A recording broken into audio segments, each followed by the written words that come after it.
मुंबईमध्ये आता कोरोनानं चिंता वाढवली आहे। याला कारण म्हणजे मुंबईत आतापर्यंत कोरोनाच्या 53 नव्या रुग्णांची नोंद झाली आहे।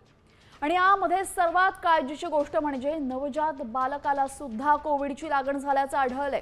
मुंबईमध्ये 4 महिन्याच्या एका बाळाला कोविडची लागण झाली असून श्वासोच्छवासाच्या समस्येनंतर बाळाला मुंबईतल्या केजे सोमय्या रुग्णालयामध्ये दाखल करण्यात आलंय। त्याच्यावर उपचार सुरू आहेत। कोरोनानं आता चिंता वाढवलेली आहे मुंबईकरांची, कारण की जवळपास 53 रुग्ण कोरोनाचे सापडले असून एका 4 महिन्याच्या बाळाला सुद्धा कोरोनाची लागण झाली आहे। या संदर्भात अधिक माहिती देतील आमच्या प्रतिनिधी सीमा दाते। सीमा, नवजात बालकाला सुद्धा कोरोनाची लागण झाल्याचं समोर आलेलं आहे, सध्या काय परिस्थिती आहे? नक्कीच त्याच्यात आपण पाहतोय की ज्या कोरोनामुळे सारं जग घाबरलं होतं, मुंबईत जर पाहिलं असेल, भारतात पाहिलं असेल तर खूप मोठ्या प्रमाणात कोरोनाचे रुग्ण झाले होते आणि आता पुन्हा हा कोरोना जो आहे तो पुन्हा आलेला आहे।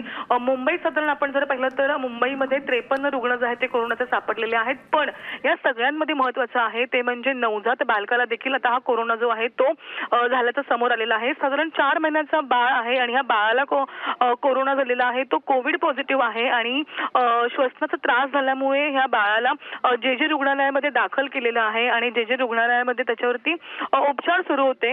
पण त्यानंतर आपण जर पाहिलं तर त्या रुग्णालयातून देखील दुसरीकडे भरती केलं, कारण 4 महिन्याचं बाळ आहे आणि कोविड पॉझिटिव्ह आहे आणि सध्या आपण जर पाहिलं तर 8 दिवस झालेले आहे हे बाळ व्हेंटिलेटरवरती आहे।